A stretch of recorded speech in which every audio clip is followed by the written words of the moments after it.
දැන් මම තියරි කරන එක චුට්ටකට නවත්තලා මෙන්න මේ දේ ඔයගොල්ලන්ට මම දැන් කියලා දෙනවා. විශේෂයෙන් මෙන්න මේ ටික ඔයගොල්ලෝ ඉගෙන ගන්න. දැන් ඔයගොල්ලෝ වාක්‍ය හදලා ඒ වාක්‍ය ලස්සන කරන්න පාවිච්චි කරන වචන කීපයක් අද ඉගෙන ගමු. වචන නෙමෙයි අතන phrases. ටිකක් අපි ඉගෙන ගමු. මේ බලන්න. වැස්ස කියන්නේ rain. rain කියන්නේ වැස්සනේ. වැස්ස නිසා මේ මට අද වැඩට එන්න බෑ. මං අද වැඩට එන්නේ නැහැ. I come to work. I do come to work. I don't come to work. මම වැඩට එන්නේ නැහැ. Today. I don't come to work today. ඇයි ඔයා වැඩට එන්නේ නැත්තේ?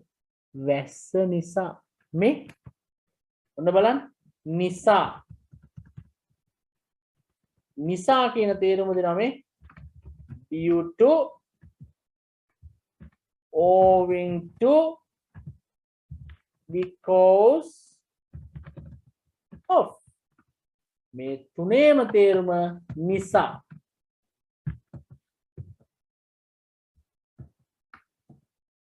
හරි?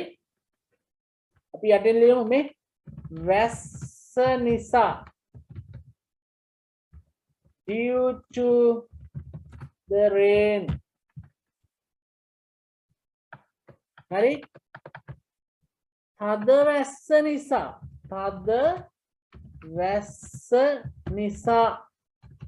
අතට තියාගන්න මේවා වැදගත්. Due to the heavy rain. මේ due to මේ due to, owing to දාන්නත් පුළුවන්, because of දාන්නත් පුළුවන් ඈ. මේ ඔක්කොම තේරුම සමානයි. due to නිසා. මොකක් නිසාද? වැස්ස නිසා. due to මොකක් නිසාද? තද වැස්ස නිසා. heavy rain. heavy rain කියන තද වැස්සට. ඉගෙන ගන්න මේ වචන මේවා වැදගත්. මේවා තමයි ඉංග්‍රීසි කතා කරනකොට පාවිච්චි කරන්නේ. හරිද? I don't come to work today. It's the heavy rain, you know. There's a heavy rain pouring down, so I won't be able to come to work. ඒ වගේ වාක්‍ය රට අපි ඉගෙන ගමු ඉස්සරහට. ඔයගොල්ලෝ ගන්න ටෙන්සස් නෙමෙයි මම ඒ කිව්වේ. හරි? ඊට අමතරව තව එකක් ලියමු එකට.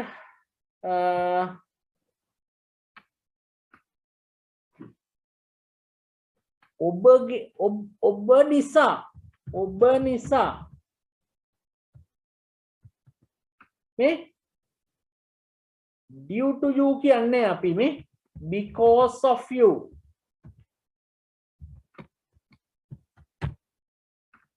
නේ because of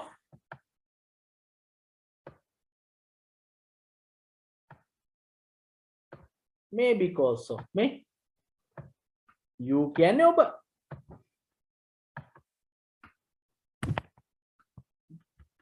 because of කියන එකට පස්සේ මේක යෙදිලා තියෙන නිසා you අනුක්ත පදය. මේ මම ඔන්න උඩට යනවා බලා ගන්න. කොයි youද? මේ you. ඔන්න මේ you ඈ. ඔන්න බලන්න මේ you. කොයි you? උඩට යන්. තව යන්. මේ you දෙකම එකයි. මෙන්න මේ you ලියලා තියෙන්නේ. මේ you නෙවෙයි වාක්‍ය මුලට ලියන you නෙවෙයි මේක ලියලා තියෙන්නේ. ඔන්න මම ඒක ඔප්පු කරලා පෙන්නනවා.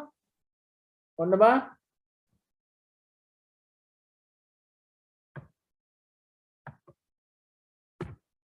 මම නිසා. because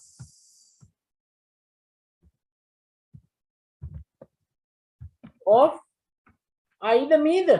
me. ඒ වාක්‍යෙ මැද එන්නේ මේ because of me. මම නිසා. ඔවුන් නිසා නේ because of theyද themද? them because of them. ඔවුන් නිසා. ඔන්න බලන්න. ඔයගොල්ලන්ට දැන් මේවා කියලා දෙනකොට පොඩ්ඩ දැන් මේවා වටිනවා ඇති වගේද වැදගත්ද මේවා මට ෂුවර් නෑ කික හිතනවා. ඔන්න මම වැදගත් කියලා ඔප්පු කරනවා දැන් මේ අපේ පාසලේ ළමයින්ගෙන් භාගයට භාගයක් මේ දවස්වල පාසල් එන්නේ නැහැ. ඇත්තද ටීචර්? ඇයි ඒ ළමයිගේ දුප්පත්කම නිසා ඉතින් ඒ ළමයි හේන් වැඩවලටයි කුඹුරු වැඩවලටයි යනවා. මොකද්ද? දුප්පත්කම නිසා. ඔන්න බලන්න. දුප්පත්කම නිසා. බලන්න. Because of the poverty. Poverty කියනවා දුප්පත්කමට. The poverty. දුප්පත්කම. ලියා ගන්න ඒක. Because of the poverty. So many students in my school do not come to school because of the poverty. And because of the poverty, their parents have chosen to send their children for farming rather than sending to schools. මම අර ඉස්සලා කියපු conversation එක තමයි මම ඒක ඉංග්‍රීසි වලින් හරවලා කිව්වේ. එතකොට මේ කෑල්ල ඕන වෙනවා කියන්න දැක්කද? අපි ඒ sentences ඔක්කොම ඉස්සරහට ඉගෙන ගන්නවා. එතකොට ඔයගොල්ලන්ටත් ඔය වගේ ලස්සනට කියන්න පුළුවන්. දැනට ඔයගොල්ලන්ට ඒ tenses ඔක්කොම බැරි නිසා ඒ වාක්‍ය මේ sentence patterns බැරි නිසා තමයි ඔයගොල්ලන්ට සමහර අය තේරෙන්නේ නැති නොතේරෙන්නත් ඇත්තේ. හරි? Because of the poverty. ඔන්න බලන්න තව එකක්.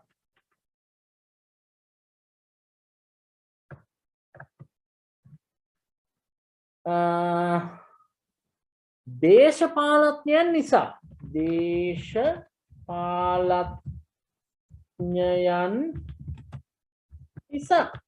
මේ because of politicians මේ politicians කියන්නේ දේශපාලඥයන් because of කියන්නේ නිසා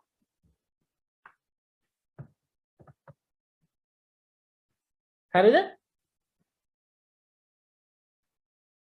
ඒ වගේ අපිට ඕන දෙයක් හදා ගන්න පුළුවන්. ඔයගොල්ලන්ට මොන හරි එහෙම මේ phrase එක දාලා මොන හරි දෙයක් හදලා sure නැත්නම් මට ඕන වෙලාවක message එකක් හෝ comment එකක් හරි දාන්න ඕන තැනක මම ඒකට උත්තර දෙන්නම්. මම ඒක නිවැරදිද කියලා කියන්නම්. හරි? අපි ඉගෙන ගමු මේවා. හරි? තව එකක්. වන අලි නිසා මේ because of wild elephants මම ඊයේ කියලා දුන්නා මේ wild elephants කියන වචනේ වන අලි because of wild elephants අපිට අපේ වගාබිම් ආරක්ෂා කරගන්න බෑ හේතුව තමයි මේ වනාලි කරදරේ නිසා because of wild elephants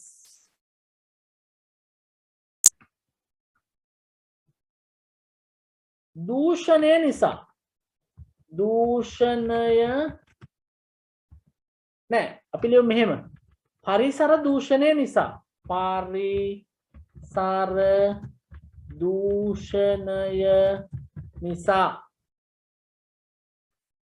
හරි පරිසර දූෂණය නිසා කියලා කියන්නේ owing to because of due to ඕන එකක් නේ because of පාවිච්චි කරමු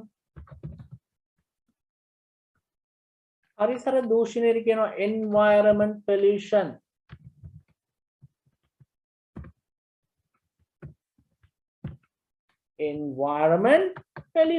because of environment because of the environment pollution පරිසර දූෂණය අපි මම ඒවා කියලා දෙන්නම් කොහොමද ඒවා එන්නේ කියලා ඒක දිහේ පරිසර දූෂණය නිසා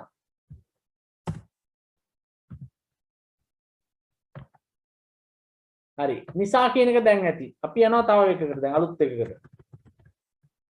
ඒ විදිහට තමයි ලියාගෙන ඔයගොල්ලෝ ලියාගෙන පාඩම් කරගන්න මම දැන් homework කියවනවා හෙට උදේ වෙනකොට WhatsApp එකට ඒ වගේ මේවා අඩංගු කරලා තමයි මම වාක්‍ය දාන්නේ හරි? ඒකට ඔයගොල්ලන්ට පුළුවන් වෙන්න ඕනේ මේ උදාහරණ බලලා ඒවා හදලා ඒ තැන් වලට වාක්‍ය දාන්න. හරි? මේ බලන්න. Instead of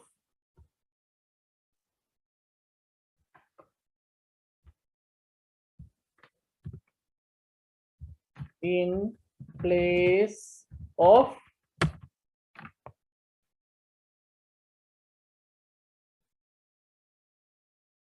මේ දෙකේම තේරුම තමයි වෙනුවට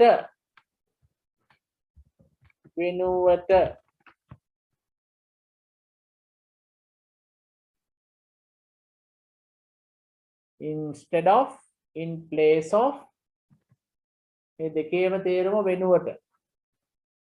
වෙනුවට කිව්වට තේරෙන්නේ නැහැ අපි වාක්‍යයක් ලියමු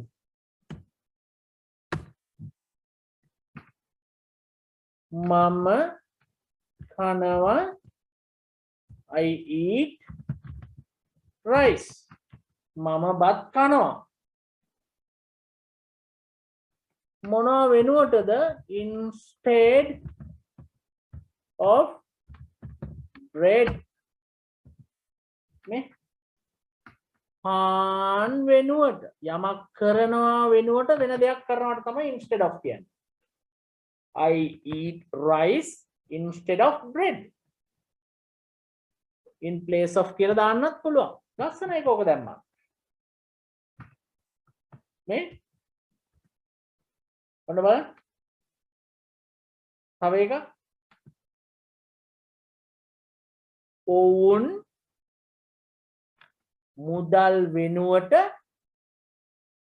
ඔවුන් මුදල් වෙනුවට ශ්‍රමය දෙනවා නේ they give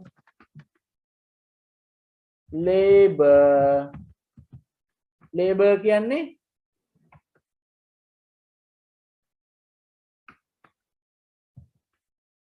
labor කියලා කියන්නේ ශ්‍රමය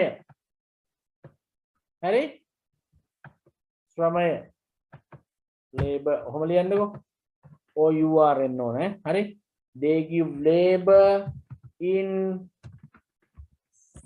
of money ඔවුන්ගේ ණය මුදල් වෙනුවට අපි හිතමු කවුරු හරි කෙනෙකුට යමක් ණය වෙලා තියෙනවා නම් ඒ ණය මුදල් වෙනුවට ඔන්න ඒගොල්ලෝගේ ශ්‍රමය දෙනවා කියලා මේ කියන්නේ හරි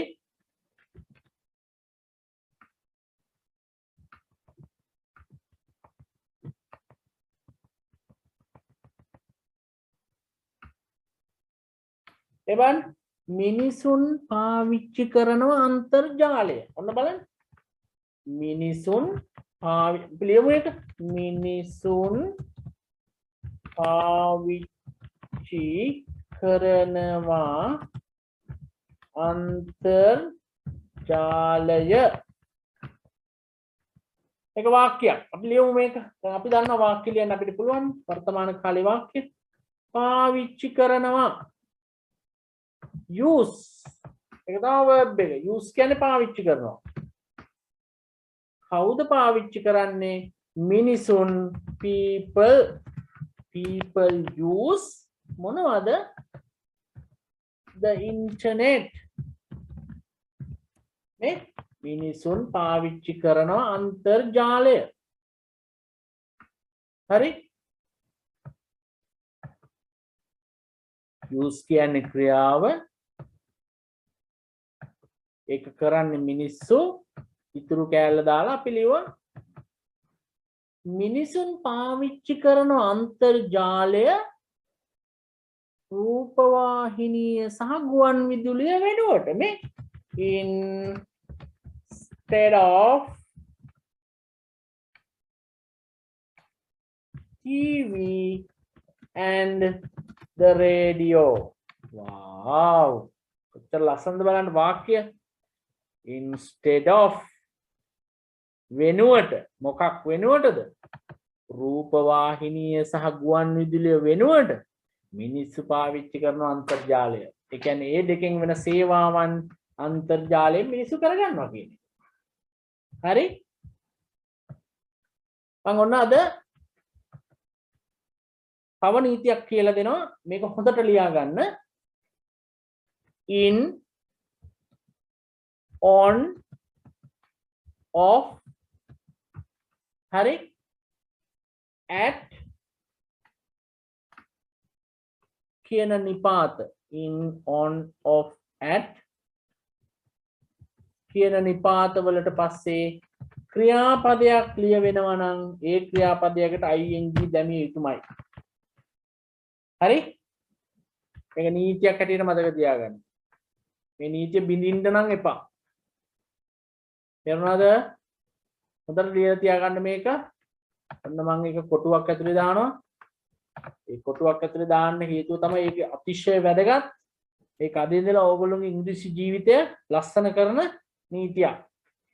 in, on, off, at කියන preposition සෙවත් නිපාත වලට පස්සේ ක්‍රියාපදයක් යෙදෙනවා නම් ඒ ක්‍රියාපදයකට ing දාන්න ඕනේ. මේ බලන්න. instead of කියන්නේ වෙනුවටනේ. ඔන්න බලන්න. කියනවා වෙනුවට instead of go නෙවෙයි going යනවා වෙනුවට අපි කතාවට කියනවනේ මේ මෙතන මේ ගෙදර යනවා වෙනුවට මෙතන මේ කය ගහ ඉන්න රස්තිය අදුවේ ගෙදර යන්නේ නැතුව දැක්කද යෙදුම ඈ බත් කනවා වෙනුවට මේ ටීවී එක දිහා කටාගෙන බලන ඉන්නවා කියනවා ඇහිලා නැද්ද ඇහිලා තියෙනවා දැන් ඔයගොල්ලන්ට පේනවා මේ off කියන නිපාතය මෙතනත් ඒක තියෙනවා එහෙනම් මෙන්න go කියන එකට පස්සේ ing දාලා අපි ලස්සනට ලියලා තිනවා. මතක තියාගන්න මේවා අතිශය වැදගත් දේවල් ඈ.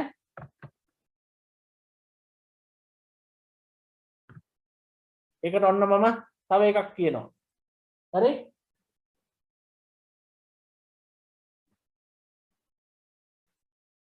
කතා කරනවා වෙනුවට ඔහේ නිකන් උඩ බලාගෙන ඉන්නවා මේ instead of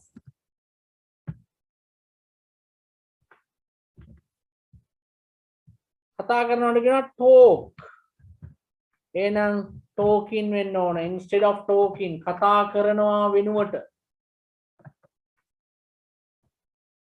මේ ඉස්කෝලේදී ගොඩක් අපි අහපු මේ වචනයක් අපේ ගුරුවරුන්ගෙන් ඒ දවස්වල අපි ඉගෙන ගන්නකොට පාඩමට අහුම්කම් දෙනවා වෙනුවට මේ එක එක පිස්සු විකාර කර කර ඉන්නවා මේ instead of studying studying මේ බලන්න ලස්සන ing ඇවිල්ලා තියෙන හැටි හරි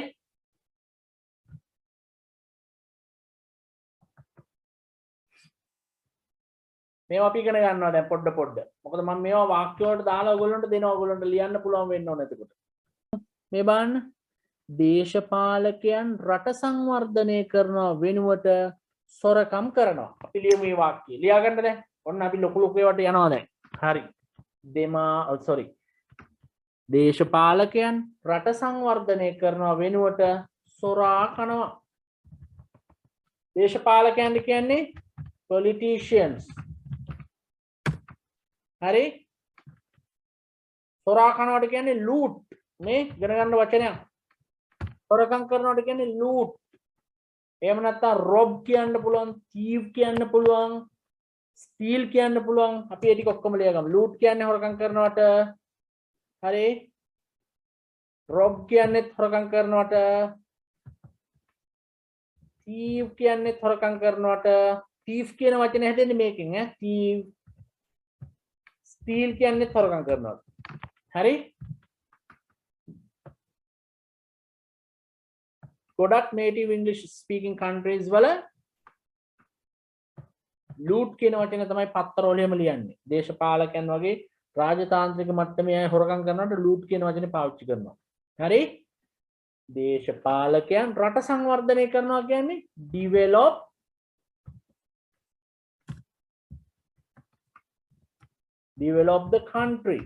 develop the country. develop කියන්නේ සංවර්ධනය කරනවා රටට කියනවා the country. හරි? politicians develop the country. දේශපාලකයන් රට සංවර්ධනය කරන වෙනුවට සොරා කනවා. right. අපි ලියමු දැන් ඒක. දැන් ඇත්තටම දේශපාලකයෝ කරන්නේ මොකද? සොරා කනවා. මොනවද සොරා කන්නේ? අපි ලියමු ඒක. දේශපාලඥයන් රට සංවර්ධනය කරනවා වෙනුවට මහජන ධනය හොරා කනවා. මහජන ධනය කියලා කියන්නේ public wealth. public කියන්නේ මහජන,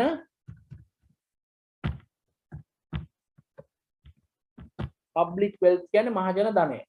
හරි? ඔන්න අපි වාක්‍ය ලියනවා. ලියන්න. දේශපාලකයන් සොරා කනවා. හරි. සොරා කනවා මහජන ධනය. මහජන ධනය. ඔන්න බලන්න. සොරා කනවා ක්‍රියාපදය.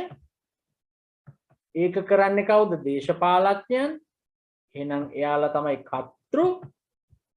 කර්තෘත් එක්ක අපි ලියනවා සොරා කනවට කියන්නේ loot. දේශපාලකයන් කියන්නේ politicians. loot මොනවද හොරා කන්නේ? මහජන ධනය. මේ ඉතිරි හරිය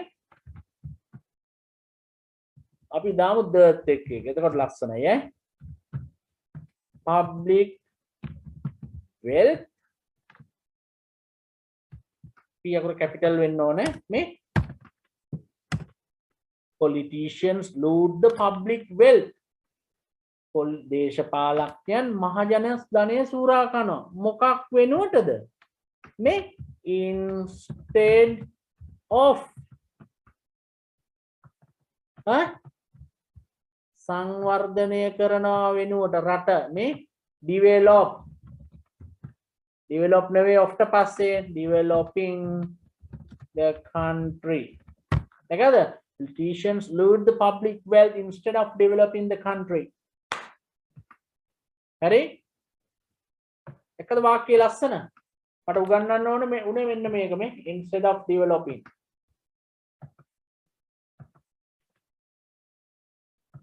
හරි? අපි අද ඉගෙන ගත්තා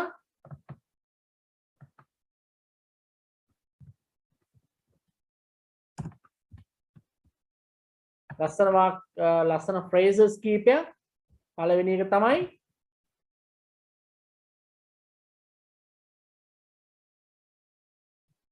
මේ බලන්න. නිසා කියන්නේ because of උඩ තව මේ due to, because of, owing to. හරි? වෙනුවට instead of, in place of. right? අපි ඒව ලස්සනට ලියලා වාක්‍ය ටිකක් දැම්මා.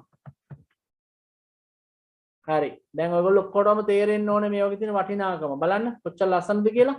මට උගන්වන්න ඕන උනේ එතනින් මෙන්න මෙච්චරයි. in, on, at සමග කිසියම් ක්‍රියාපදයක් යෙදෙනවා නම් ඒකට ing දාලා ලියන්න. අවසාන වශයෙන් මම කියනවා to වෙනවා නම් to ට පස්සේ එන ක්‍රියාපදය පිරිසිදු බිහුණු අවස්ථාවේ ලියන්න no ing. to verb මේ go to study. right? come to study. අන්න ඒ වගේ to ට පස්සේ එන ක්‍රියාපදයක් හැටියටම ලියනවා ing දාන්න පිරිසිදු බිහුණු අවස්ථාවේ. හරි? මම ඒ සම්බන්ධයෙන් තව විස්තරත් ඇතුළත් කරලා මම ඔයගොල්ලන්ට homework sheet එක ගෙවන්නම් හෙට දවස් ඇතුළත. ඒකේ මේ වගේ ඔයගොල්ලෝ ඒක බලනකොට මේකේ මම මේ ලියා ගන්න දීපු මේ දේවල් ඉස්සලා කියවලා තමයි homework වලට යන්න ඕනේ. නැත්නම් ඔයගොල්ලන්ට එකපාරට පැටලෙනවා. මම homework දෙනකොට මේ වගේ අමාරු වාක්‍ය දෙකක් විතර දෙනකොට මම ඒකට examples දෙකක් විතර මම කරලා ඒව ලස්සනට වාක්‍ය ලියලා මම ඔයගොල්ලන්ට එවන්න. මම ප්‍රශ්නාර්ථ අහන්නේ නැහැ තාම. මම සාමාන්‍ය සරල වාක්‍ය මේවා දාලා ඔයගොල්ලන්ට ලියන්න පුරුදු කරන්න. ඊට පස්සේ අපි ප්‍රශ්නාර්ථයට යන්. ඒවා තමයි අපි එදිනදා ජීවිතේදී කතා කරන්නේ. තේරුණාද? උදාහරණයක් හැටියට මෙහෙම බලන්න. දේශපාලකයෝ මේ රට සංවර්ධනය කරනවා වෙනකොට මිනිස්සුන්ගේ මහජන දේපල හූරා කන එක තමයි කරන්නේ. ඇත්තද? ඒක තමයි නේද බලන්නකො. ඔන්න බලන්න අද පත්තරේ තියෙන දේ see what's on the newspaper today. අන්න ඒවා තමයි කතා දැක්කද? මේ වාක්‍ය සම්බන්ධ කරන්න මම ඔයගොල්ලන්ට උගන්වන්නම්. අපි මේ පොඩි පොඩි ග්‍රැමර් නීති දැන් ඉස්සලම ඉගෙන ගන්න ඕනේ. ඒ ඉගෙන ගත්තාම තමයි ඔයගොල්ලන්ට ඒ තත්ත්වයට යන්න පුළුවන්. මේක පොඩි උත්සාහයක් ඔයගොල්ලන්ට ගන්න තියෙනවා. ඔයගොල්ලෝ ඉංග්‍රීසි ඉගෙන ගන්න ඉතාමත්ම ලේසි. ඒක කරන්න පුළුවන්. අපි ඒ දේ කරමු අනිවාර්යෙන්. මම ඒකට ඔයගොල්ලන්ට උදව් කරන්න. හරි?